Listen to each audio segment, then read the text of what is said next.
From the Beatles to Daft Punk and Lion King to Inception, this is the top 10 most famous recording studios. 10. Criteria Studios is a music recording studio in Miami, Florida. Started in 1958 by Mac Emmerman, in 1999 the Hit Factory purchased Criteria Studios, revamping and reopening the studio under the new name, The Hit Factory Criteria Miami. 250 gold and platinum singles were recorded here at Criteria, including Layla by Eric Clapton, I Feel Good by James Brown, and Hotel California by the Eagles. 9. Electric Lady Studios, as you've probably already guessed, was founded by Jimi Hendrix. After how much it cost him to record his epic album Electric Ladyland, Hendrix was only able to use the studio for 4 weeks before he died. But the studio, in New York's Greenwich Village, is still very much in use today. We can thank Electric Lady Studios for the Led Zeppelin's House of the Holy, Santana's Supernatural, and The Roots' Game Theory. 8.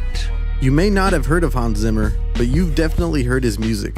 Zimmer is the German composer known for writing the scores to movies like Gladiator, The Dark Knight, Inception, and The Lion King. If it wasn't for his great music, we wouldn't get so teary-eyed when Mufasa gets trampled by a stampede of wildebeests. But anyway, I never knew he had an awesome pad like this. Yes, those are skull lamps, and those aren't bookshelves in the back. Those are all rack-mounted synthesizers. 7. It's hard to underestimate how important London studios were to rock and roll in the 60s and 70s, and high among in those studios was Trident. Tucked back in the alley in London's posh Soho neighborhood, Trident is barely noticeable from the street, and it takes a little bit of searching to even realize it's a studio. Relative anonymity aside, Trident Studios were responsible for the discovery of Queen and their first 4 albums, along with several albums from the Rolling Stones, David Bowie, and Lou Reed. 6. On the other side of the world, we have Sunset Sound Recording.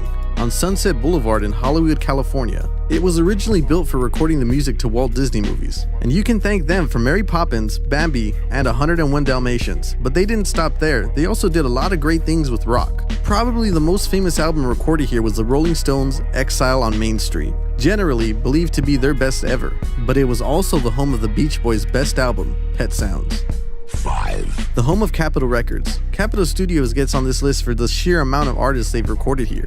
All major record labels are going to have a crazy amount of awesome music artists recording in their studios, but Capitol Records is best known for its echo chambers, which are a part of an underground concrete bunker designed by legendary guitarist and sound engineer Les Paul. As well as being a home for Nat King Cole and the Beach Boys, it wasn't just older music recorded here. Oasis, Daft Punk, Aaliyah, Outkast, and Fun have all recorded here.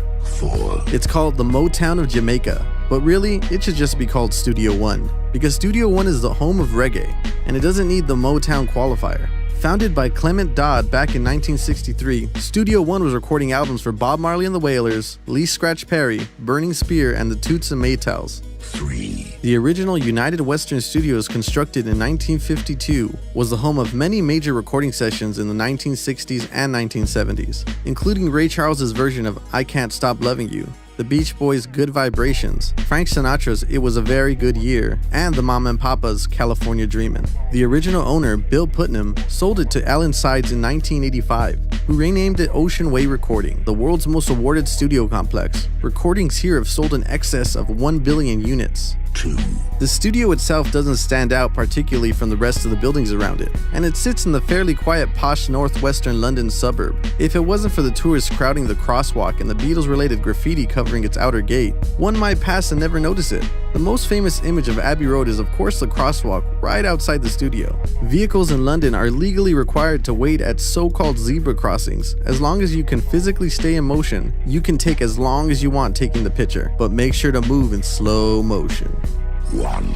Of course, Motown is on here. Technically, the studio itself is called Hitsville, USA. Now a museum, it was without a doubt one of the most important recording studios of all time. And if you say the name Motown now, it evokes an entire genre of music put out by Berry Gordy's Motown label. Among the many great albums recorded here at Hitsville are Marvin Gaye's What's Going On, the Jackson 5's debut album, Diana Ross Presents the Jackson 5, and it's also the home of Stevie Wonder's debut album, The Jazz Soul of Little Stevie. And that concludes this top 10 list, so make sure to subscribe and make sure to share this top 10 with another music lover.